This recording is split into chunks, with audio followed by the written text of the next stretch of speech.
Altura para atualizarmos em estúdio as notícias que fazem a atualidade com o Leonardo Espírito Santo e Diogo Oliveira. Meus senhores, muito boa tarde, é um prazer tê-los comigo neste fecho de contas. Por tipo, naturalmente, fazendo aqui um balanço da semana em torno, mais uma vez, do Banco Espírito Santo, do próprio Ricardo Salgado. Começo por perguntar-te se, e embora, e é importante frisar isso, Ricardo Salgado já não é o presidente do BES, mas de alguma forma todos estes casos que vemos agora e que marcaram essencialmente o dia de ontem e de hoje podem minar a confiança mais do que aquilo que já foi minado em torno do BES? É uma questão de minar a confiança.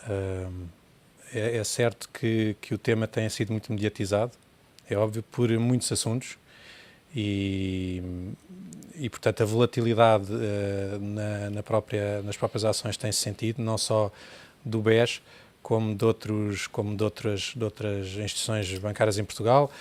Também é verdade que temos sentido alguma volatilidade na banca, em geral na Europa, mas o que é facto é que a empresa está à beira de apresentar resultados. Uhum.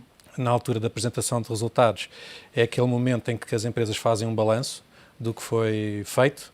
É na altura também em que as empresas fazem aquilo que é a orientação para o futuro, e aqui no caso do BES ganha um sentido especial porque trata-se de uma nova equipa de gestão e, portanto, há alguma expectativa dos investidores relativamente a isso. Podemos dizer que o mercado, e olhando para o caso concreto do BES, está à espera para conhecer o famoso número que será apresentado, e refiro-me aos prejuízos. Sim, é assim, serão apresentados os resultados do banco e com certeza esse será um dos pontos a apresentar. É certo que tem sido muito mediatizado, mas também é verdade que isso é um ponto normal daquilo que é o decorrer da atividade normal das empresas. Portanto, os investidores estão essencialmente a aguardar o que poderá ser uma nova fase da empresa no mercado também. Leonardo, falava-se inicialmente em previsões de cerca de 200 milhões de prejuízos. Depois saíram números a rondarem os 1.000 milhões. Esta semana o JP Morgan falou em mais de 2.000 milhões e há momentos o Nomura falava em cerca de também 1.000 milhões de euros. Poderemos ter um número na casa dos, e vamos pressupor, dos 1.000 milhões de euros de prejuízos, incorporando já, e é aquilo que se tem visto, incorporando já parte das perdas relativas à exposição ao Grupo Espírito Santo? Pois, boa tarde. Para sabermos isso, teríamos que perceber antes qual é que será a recuperação das holdings do conhecido. Portanto, será a verdade é que aquilo que tem saído é que durante o primeiro semestre houve um aumento, contra até as recomendações do Banco de Portugal, houve um aumento da exposição ao Grupo Espírito Santo por parte do BES. Sim, mas essa exposição já foi revelada, não é? Uhum. E no máximo estamos a falar de 800 milhões, mais ou menos. É mais. Toda a exposição ao Grupo Espírito Santo seria no máximo de 1.500 milhões, já, grosso modo, já arredondando um pouco para cima. Portanto, essa seria a perda máxima e depois a isso poderia ser acrescentada também a exposição dos clientes de retalho, os clientes privados, à dívida do papel comercial da Rio Forte, que seriam mais 853 milhões e que estariam protegidas por uma garantia do Espírito Santo Financial Group, mas que, dado a situação jurídica em que já se encontra a holding do Espírito Santo Financial Group, essa garantia provavelmente não irá ser executada e, portanto, isso a verdade é que há aqui uma série de riscos. Se pensarmos nos 3 pedidos de proteção de credores, ESI, Rio Forte, a Espírito Santo Financial Group foi a última das 3, parte desta exposição, e digo parte, depois vai depender muito da negociação, mas há dívida que provavelmente não vai ser paga. Não, seguramente. O que eu estava a dizer é que essa dívida não vai ser paga, mas provavelmente haverá alguma recuperação dessa dívida. Portanto, a perda não será total. Portanto, esta exposição que eu referia de 1.500 milhões é difícil de acreditar que não haja... Aliás, é porque há alguns ativos que terão que ser executados e que os credores terão acesso a eles. Agora, tudo aponta para que haja perdas nessa dívida. Resta saber qual é que é a proporção das perdas, mas o que eu queria dizer é que toda a exposição direta à dívida das holdings do Grupo Espírito Santo terão alguma recuperação, portanto dificilmente será zero. Alguma coisa será recuperada. Portanto, enfim, é isso que se espera que seja revelado agora com os resultados. Esses resultados e a confirmarem-se valores, quer seja nesta casa dos 1.000 milhões, poderão, e aquilo que se espera é que Vítor Bento e a nova administração anunciem, não só em linha com o que dizia o Diogo, o grande número, se for grande, os prejuízos, mas também a estratégia para o futuro. Mas sendo um número tão acima daquelas que eram as primeiras previsões dos analistas, poderá de alguma forma pressionar nos dias seguintes as ações do banco? Nesse caso, sim, seria inevitável, porque um número também muito superior já coloca em causa a situação de capital do banco e poderá levar a uma necessidade de um novo aumento de capital, seja através do Estado ou não, seja através de investidores privados ou não, mas se estivermos a falar de um número já muito superior aos 1.000 milhões, essa situação será inevitável. O banco tinha referido há algumas semanas atrás que tinha uma almofada de capital de 2.000 milhões, e, portanto, tudo aquilo que se aproxime desse valor ou que o ultrapasse, obviamente que irá... Faz soar aqui alguns alarmes. Enfim, é inevitável, os alarmes já estão a soar há algumas semanas, mas já não é de agora. Esta situação, o que é aqui importante é que a situação seja esclarecida o mais depressa possível e que haja o mínimo de incerteza, mesmo que a situação seja gravosa e que eventualmente até seja necessário algum aumento de capital. Pergunta para o $1 milhão, Diogo, e vou fazer aos dois naturalmente, mas no momento da apresentação dos resultados, no mesmo momento em que será apresentada também a estratégia de futuro, parece-te, e enquanto analista, que a nova administração, e em concreto Vítor Bento, vai expor já todo o mapa? Ou seja, vai expor já tudo o que foi encontrado no banco? Embora, e como sabemos, foi pedida uma auditoria externa, mas vale a pena pôr logo tudo em cima da mesa, todas as cartas em cima da mesa? Não poderá criar de alguma forma pressões extras sobre o banco?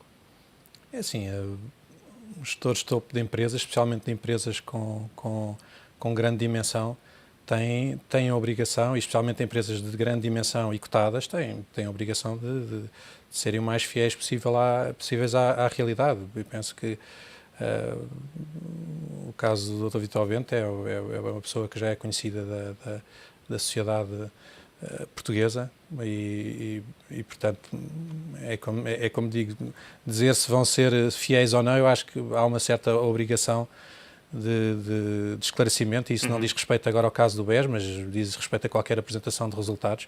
Claro que as empresas têm a sua informação interna, mas naquilo que são as empresas digamos assim, com uma maior responsabilidade, como é o caso do BES, e atendendo que agora os investidores estão a aguardar com bastante atenção esta saída de resultados, eu acho que não faz sentido que haja digamos assim, uma atitude completamente clara perante os investidores, porque também é a forma que depois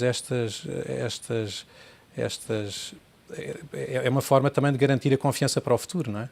Acho que é um pouco assim. Mas isto generalizando e falando de todas as empresas, eu acho que e o BES não escapa, digamos assim, esta é a minha opinião. Partilhas desta visão? Sim, claro. Também? Eu posso dizer, a nível genérico, enfim, abstraindo um bocadinho da situação específica do BES, que tipicamente isto é um comportamento que está comprovado e que se repete, que as novas administrações, quando entram em funções, têm todo o incentivo em divulgarem, em expor tudo, em lavarem totalmente tudo o que há para limpar, digamos assim.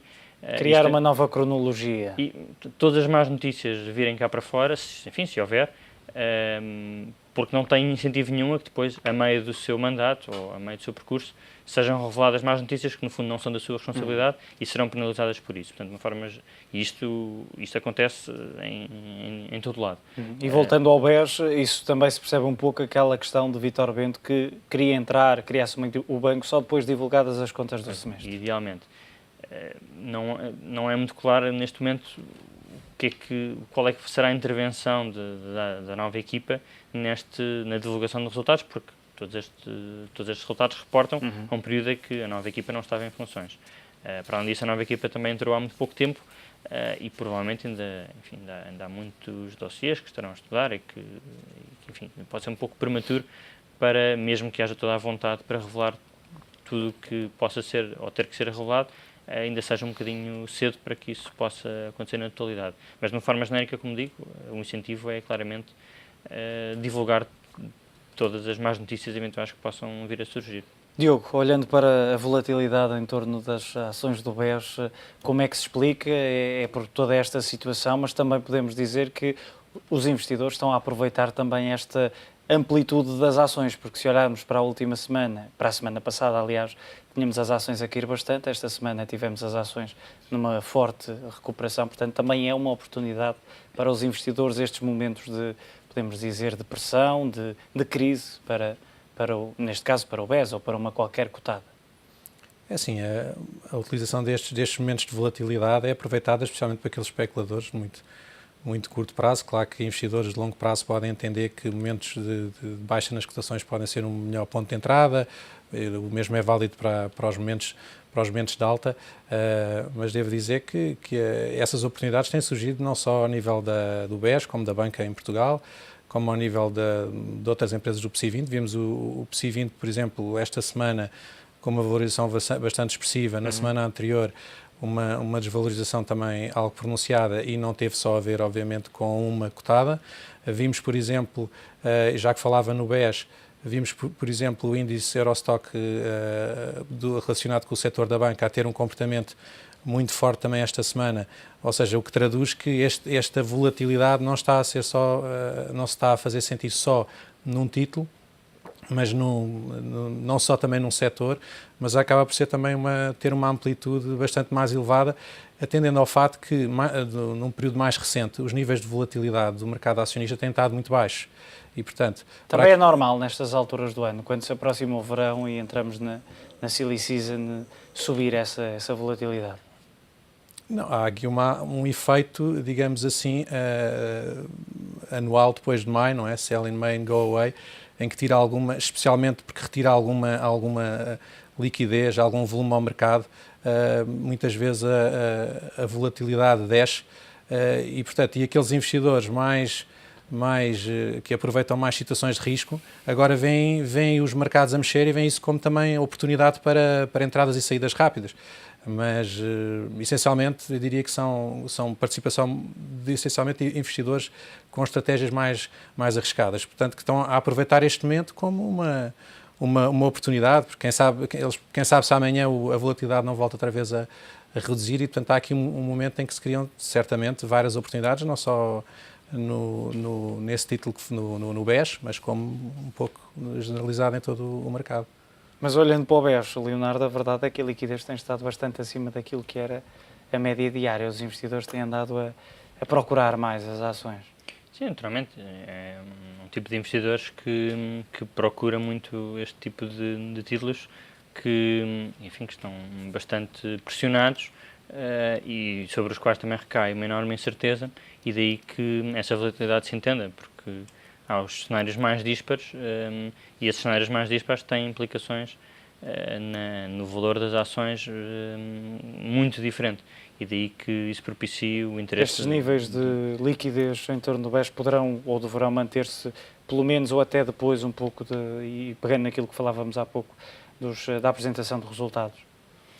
Dependerá muito do que for revelado, mas sim, enfim, a incerteza também não vai totalmente desaparecer seguramente depois da divulgação de resultados.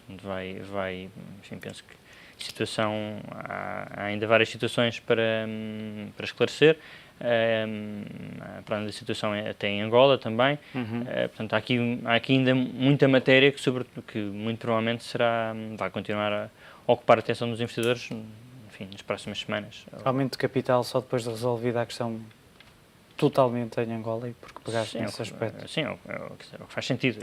Não há investidores que queiram entrar sem saberem claro, a totalidade. Não pode ser de outra forma. Enfim, para resolver a situação de capital, se for caso disso, convém que seja na totalidade. Não é? Convém que... E só assim é que fará sentido, não poderia ser de outra forma. Como dizes, não haverá nenhum investidor que quer entrar sem essa situação estar totalmente acautelada. Se tivermos o exemplo, a Diogo, e tivemos um aumento de capital concluído esta semana do BCP, parece que, apesar de toda esta instabilidade, todos estes casos, que o BES poderá ter alguma dificuldade em fazer este aumento de capital? É assim, não lhe sei dizer. O BES é uma instituição com relevância a nível nacional. não é? E com certeza que há sempre Tivemos investidores recentemente interessados. o Goldman Sachs e a Desco a adquirirem ações do banco, uma posição superior a 2%. É como lhe digo, o BES tem uma dimensão, como outras empresas, que suscita sempre o interesse de investidores. Isto, de uma forma mais generalizada, acaba por acontecer. Portanto, acho que o BES não escapa a isso. Portanto, poderá não ser uma operação que deva preocupar muito os investidores, Leonardo. Dependerá do montante, não, mais uma vez. Se for um montante realmente diminuto, poderá atrair investidores privados. Se for um montante Tem-se falado muito também da entrada maior, de fundos mais especulativos, se necessário. sim, enfim, diria que não seria a solução mais Ideal, mais ideal para mas para ainda a assim o estratégia pior do banco. cenário seria a entrada do Estado, o pedido de ajuda ao Estado. Sim, até porque isso significaria que provavelmente já estaríamos Perda a falar para de os acionistas. um montante maior que teria uma perda maior para os acionistas, mas neste momento realmente, como eu dizia, o espectro de possibilidades ainda é bastante amplo e, enfim, teremos que aguardar para ver. Diogo, olhando para outras notícias e olhando diretamente para os Estados Unidos, esta semana um estudo do Fundo Monetário Internacional reviu em baixa as previsões de crescimento para a maior economia do mundo. Podemos dizer que o quantitative easing, agora liderado por Janet Yellen, não está a ter os efeitos desejados, principalmente no tempo desejado?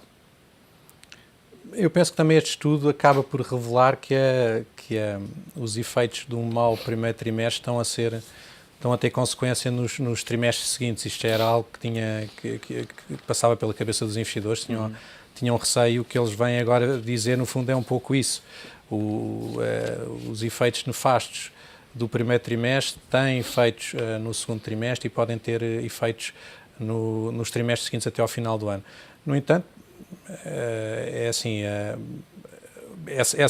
essa revisão em baixa das perspectivas de crescimento, que não é de todo muito negativa, não é? Apenas acaba por ser uma revisão em baixa, pode também dar espaço a não haver tanta pressão por parte da Fed em começar a aumentar os níveis de taxa de juros, não é? Porque é uma das coisas que se preocupa agora aos investidores, é quando é que isto poderá acontecer e quanto menos a economia acelerar em força, melhor para aqueles investidores que têm o receio que isso venha a acontecer. Como a inflação vai estando controlada, o desemprego ainda está a níveis elevados ou não está a recuperar de uma forma muito intensa, isso acaba por ser também um cenário que não é de todo negativo.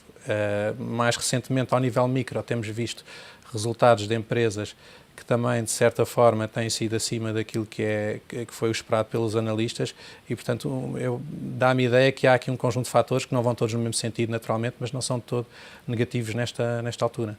Ainda assim, as previsões para 2015, Leonardo, mantém-se cerca de 3% e, portanto, a verificar-se esse ritmo de crescimento, ainda assim, poderá ser o mais alto desde 2005, nem tudo está assim tão mal na economia norte-americana. Sim, o problema é que já há bastante tempo, há vários anos, aliás, melhor, que esta perspectiva da economia americana estar a crescer a 3% é algo que tem sido sucessivamente adiado. Porque era também a estimativa para este ano, ou praticamente, inicialmente era 2,9, salvo erro, e acabou por ser, no fundo, adiado, tem sido sucessivamente adiado, e já o ano passado também se viu uma situação análoga, e portanto tem sido sucessivamente adiado. Se se concretizar, é ótimo, porque enfim, é o maior crescimento em muitos anos. Poderá haver uma nova revisão em baixa para 2015 ou até? O risco, o que me parece, é que este é um cenário que está dentro de, não vou dizer do melhor possível, mas é um cenário ótimo, muito bom, é um cenário bom. Para ser mais justo ou mais rigoroso, seria um cenário bom que pode perfeitamente concretizar-se, mas é preciso realmente que a economia agora recupere, sobretudo no segundo semestre, e já este trimestre, mas ou já no segundo trimestre também já se sabe que a economia já recuperou uma parte, mas depois terá que manter esse ritmo de crescimento até no segundo trimestre e depois, e é isso que está aqui previsto no segundo do FMI, é que esse ritmo depois se irá manter muito perto dos 3% ao longo não só do segundo semestre, como também de 2015. E se isso se concretizasse, seria uma muito boa notícia. E faz sentido pensar-se ou até efetivar-se juros em mínimos ou próximos de zero durante mais tempo do que aquilo que que a própria FED tinha previsto. Esta semana tivemos também o próprio Fundo Monetário Internacional a dizer isso também. Faz sentido continuar a manter os juros baixos por mais tempo, e quando digo por mais tempo, é em relação à previsão que se tem, que é ao final deste ano 2014 acaba o quantitative easing e depois provavelmente haverá essa possibilidade de novamente voltar a subir taxas.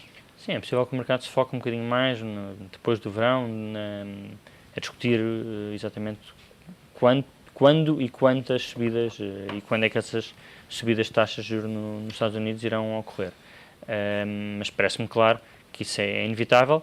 O que poderá acontecer e que vai seguramente acontecer, a Reserva Federal também já foi clara nisso, é de que as taxas de juros vão subir, mas vão subir a um ritmo mais lento do que em ciclos passados. Isto porque, basicamente, a inflação continua a estar, enfim, nos Estados Unidos já está a um nível razoável, mas... Ainda abaixo daquilo que era o ideal. Enfim, já está à roda dos 2%, que já é bastante razoável. Mas não há pressões... E que é a meta europeia? A nossa, na Europa, realmente não estamos aí, estamos ainda muito longe. Mas nos Estados Unidos também não há perspectivas de que a inflação venha de repente a fugir e a subir muito rapidamente, porque não há pressões inflacionistas a nível dos salários, a nível da economia, mesmo com um crescimento de 3%, isso não se espera que vá gerar inflação, como aconteceu, aliás, noutros ciclos no passado. E, portanto, a ilação que se pode tirar é que as taxas vão subir, mas vão subir num ritmo mais lento do mais gradual, e também, para além disso, não irão subir ou não irão acabar no mesmo nível que noutros ciclos. Portanto, o ciclo de subidas de taxas de juros provavelmente vai terminar a um nível mais baixo. Diogo, para terminarmos, Janet Yellen há cerca de 2 semanas, sensivelmente, dizia e fez 2 discursos quase seguidos, o primeiro no Congresso, onde alertou para a sobrevalorização das ações norte-americanas, mas depois um ou 2 dias depois veio dizer, atenção que não era bem isto que eu queria dizer, não há assim tanta sobrevalorização. Há efetivamente essa sobrevalorização das ações?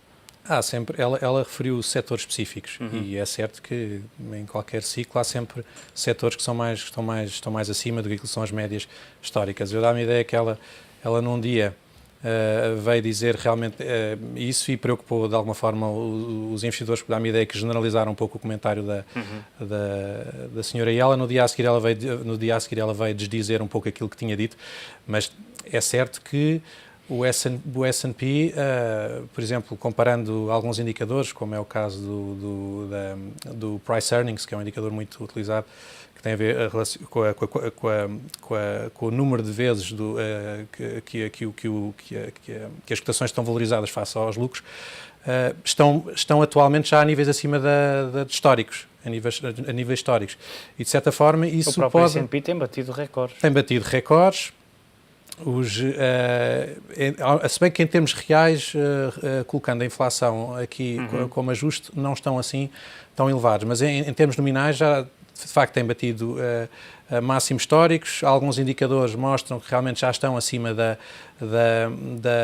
média histórica, e depois esses comentários da senhora Yellen realmente não vêm ajudar. Por isso é que eu acho que ela depois tentou no dia a seguir dizer o dito por não dito, e isso veio acalmar, porque no fundo é verdade, alguns setores estão bastante valorizados, mas o que é facto é que em termos médias ainda estamos dentro da razoabilidade. Diogo Oliveira, Leonardo Espírito Santo, como sempre, muito obrigado pela vossa análise neste fecho de contas.